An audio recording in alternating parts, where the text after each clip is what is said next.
बेसहारा। करुणा हॉस्पिटल में अपने काम में लग जाती है। काम तो वह पहले से ही जानती थी। सुबोध ने पूरे स्टाफ से करुणा को मिलवा दिया। करुणा के बारे में जानकर सभी उसकी मदद करने के लिए तैयार हो गए। करुणा अपने काम में लग गई। दूसरी ओर जब शोभा को पता लगा कि उसका बच्चा नहीं रहा तो वह बेहोश हो गई। बहुत मुश्किल से उसे होश में लाया गया। होश में आने के बाद वह रोने लगी। शोभा ने नर्स से पूछा, जरा करुणा को भेज देना, वह दिखाई नहीं दी। नर्स ने बोला, जी वो तो आज हॉस्पिटल आई ही नहीं। यह सुनकर शोभा को कुछ समझ नहीं आया।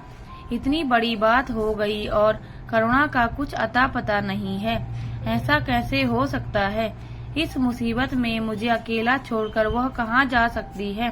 शोभा ने तुरंत करण को फोन किया। करण, करुणा कहाँ है? शोभा की बात सुनकर करण घबरा गया, लेकिन अपने आप को संभालते हुए बोला, शोभा करुणा घर पर होगी। तुम चिंता मत करो, तुम बस आराम करो, मैं देखता हूँ। शोभा को किसी तरह टाल कर करण ने फिलहाल चैन की सांस ली। शोभा अपने बच्चे के बारे में सोचकर बहुत परेशान हो रही थी। करण उसके पास बैठा था। वह करण से लिपट कर रो रही थी और बार बार करुणा के बारे में पूछ रही थी, लेकिन करण के पास इस सब का कोई जवाब नहीं था। शाम होने को आई थी। शोभा को पता था कि करुणा उसके लिए खाना बनाकर लाएगी। हर दिन वह उसे अपने हाथों से खाना खिलाती थी, लेकिन रात तक इंतजार करने के बाद भी करुणा नहीं आई तो शोभा को कुछ शक हुआ। शोभा ने वार्ड बॉय को घर भेजा करुणा को बुलाने के लिए, लेकिन उसने आकर बताया कि घर पर तो ताला लगा हुआ है। शोभा ने उसी वार्ड बॉय से करण को बुलाने के लिए कहा। करण के आने पर शोभा ने उससे पूछा, तुमने तो कहा था करुणा घर पर है, लेकिन वहाँ तो ताला लगा हुआ है। करण ने सफाई देते हुए कहा, हाँ शोभा, मैं दोपहर को घर गया था करुणा को देखने, लेकिन वहाँ के चौकीदार ने बताया कि करुणा कहीं चली गई है और चाबी उसे दे गई है। करण ने बहुत सफाई से झूठ बोल दिया। करण बोला, तुम चिंता मत करो, मैं पता करवाता हूँ कि वह कहाँ गई है। शोभा बहुत परेशान और दुखी थी। एक तो उसके साथ इतना बड़ा हादसा हो गया और उसकी सहेली का कुछ पता नहीं चल रहा। वह रात भर सोती रही। सुबह वह हॉस्पिटल से करण के साथ घर आ गई। घर में सब कुछ वैसे ही पड़ा था। वह करुणा के कमरे में गई। वहां उसने देखा कि करुणा का सामान नहीं था। सूटकेस से लेकर कपड़े तक सब गायब थे। इसका मतलब करुणा घर छोड़कर चली गई। शोभा ने करण से पूछा, करण सच बताओ, मेरे जाने के बाद घर में क्या हुआ था? यह सुनकर करण शक पका गया, लेकिन उसने झूठ बोला, शोभा मैं तो हॉस्पिटल में था, मुझे कुछ नहीं पता कि क्या हुआ। तुम्हें मुझ पर विश्वास नहीं है? शोभा सिर पकड़कर वही बेड पर बैठ गई। न जाने करुणा किस हाल में होगी। कहीं जाना था तो मुझे बता कर तो जाती। उसे करुणा पर तरस भी आ रहा था और गुस्सा भी। इधर करुणा जब शाम को अपने फ्लैट पर पहुंची तो वह बहुत थक चुकी थी। उसका खाना बनाने का मन नहीं था। शोभा के घर में इतना काम करती रहती थी, फिर भी वह कभी नहीं थकती थी। शायद अकेलापन और उदासी के कारण वह बहुत कमजोर और थकी हुई महसूस कर रही थी। करुणा के पास कोई काम नहीं था। वह बस ऐसे ही बालकनी पर खड़ी हो गई।